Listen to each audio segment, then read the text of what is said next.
প্রাক্তন মন্ত্রীর কার্যালয় থেকে উদ্ধার বিপুল পরিমাণে অস্ত্র ত্রাণ সামগ্রী।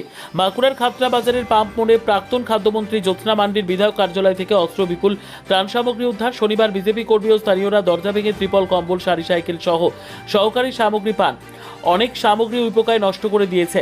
বিজেপির অভিযোগ, বর্ষায় মানুষ ত্রিপলের জন্য হাহাকার করলেও সামগ্রী মজুদ ছিল, কিন্তু কোনো গরিব মানুষকে তা দেওয়া হয়নি। লাঠি, তরোয়াল ও মজুতের অভিযোগ। উদ্ধার হওয়া সামগ্রী ব্লক প্রশাসনের হাতে তুলে দেওয়া হবে। ঘটনাস্থলে পুলিশ ও কেন্দ্রীয় বাহিনী মোতায়েন। প্রাক্তন মন্ত্রীর কোনো প্রতিক্রিয়া মেলেনি। দিন দুপুরে আচমকায় বিজেপির কিছু কর্মী ও স্থানীয় বাসিন্দাদের একাংশ বিধায়ক কার্যালয়ের দরজায় থাকা তালা ভেঙে ভিতরে ঢোকেন। তাদের দাবি, ওই কার্যালয়ে থরে থরে সাজিয়ে রাখা ছিল ত্রাণের অসংখ্য ত্রিপল, কম্বল, শিশুদের জামাকাপড়, বিশেষভাবে চাহিদা সম্পন্নদের দেওয়ার জন্য ট্রাইসাইকেল সহ বিভিন্ন সরকারি সামগ্রী।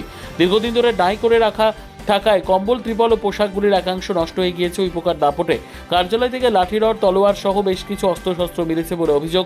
বিজেপি কর্মীদের দাবি, এলাকার অনেক গরিব মানুষই বিভিন্ন সময় অত্যন্ত দরকারে একটা ত্রিপল বা কম্বল চেয়েও পায়নি, অথচ সরকারি সেই সব সামগ্রী এতদিন ধরে তৎকালীন বিধায়ক তথা মন্ত্রী নিজের কার্যালয়ে ডাই করে রেখেছিলেন। স্থানীয়দের অভিযোগ, সরকার বদল না হলে বিরোধীদের আক্রমণের উদ্দেশ্যে দলীয় কার্যালয়ে রড, লাঠি ও তলোয়ারও মজুত করে রেখেছিলেন প্রাক্তন মন্ত্রী। গোটা ঘটনার তদন্তের দাবি জানিয়েছে বিজেপি।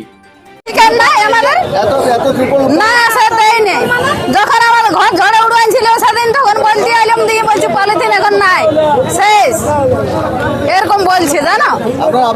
হ্যাঁ, দিয়ে এরকম বলছি, বলছে এখন শেষ হয়ে গেছে, বলছে এখন আর পাবে না, আলে পাবে। দেখো আমার ঘরে বয়স্ক এরকম থুরু থুরু ঠেঙ্গা ধরা বুড়ি চলছে, তবুই তাদেরকেও কিছু দেয়। তাদেরকে তো ওইগুলো পাওয়া দরকার। ওরা কি করে খাবে? গরিব গরিব মানুষ পরে তাদের কি করে কিছু আছে? একটা পলিটিক রাখিয়েছে, আমরা খুঁজতে আসিছি, আমার ঘরে জল পড়েছে, দেখবে একটা পলিটিক দেয় নাই। না, হ্যাঁ খুঁজেছিলাম, দেয় না।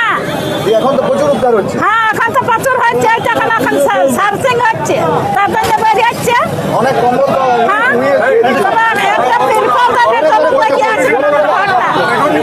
বিধানসভার প্রাক্তন এমএলএ এবং খাদ্য প্রতিমন্ত্রী জ্যোৎস্না মান্ডি মহাশয়া, তার অফিস থেকে আজকে যে পরিমাণ ত্রিপল, গরিব মানুষের জামাকাপড় এবং গরিবদের কম্বল সেই শীতের থেকে এখানে পড়ে আছে, বর্ষা চালু হয়েছে, তার সত্ত্বেও তিনি মাল পৌঁছাননি এবং এই মাল ওনার আগেই সরকারি দপ্তরে হ্যান্ডওভার করা উচিত ছিল এবং তারপরেও এই প্রচুর যে মালপত্র এলাকার মানুষদেরকে তিনি বঞ্চিত করেছেন, এটার জন্য ধিক্কার জানাই।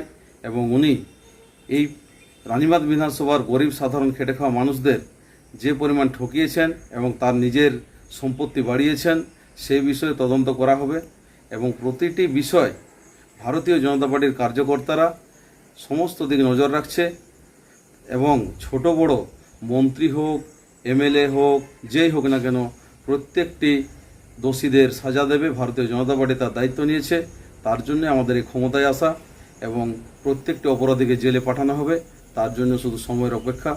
ভারতীয় জনতা পার্টির জেলা বিজেপির সম্পাদক দেবাশিস লাইভ।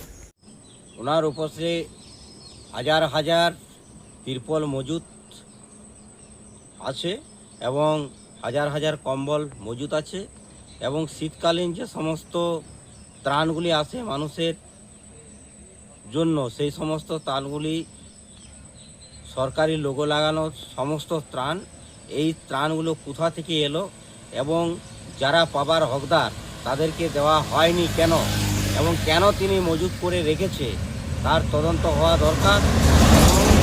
কেন দেওয়া হয়নি, কেন তিনি এই সমস্ত ত্রাণগুলিকে মজুত করে রেখেছে, তার তদন্ত সাপেক্ষে যিনি দোষী তার আমরা দাবি জানাচ্ছি যাতে করে তাকে গ্রেপ্তার করা হয় এবং যে এই ঘটনার সঙ্গে যুক্ত যাতে করে তারা শাস্তি পায়। কেন মানুষ পায়নি এবং যাতে করে সাধারণ মানুষ এই ত্রাণগুলো পায় এবং তদন্ত হয়, এই জন্য আমরা দাবি জানাচ্ছি। নমস্কার, আপনার নাম? দীপক কুমার দাস, ভারতীয় জনতা পার্টি বাঁকুড়া সাংগঠনিক জেলা সাধারণ সম্পাদক।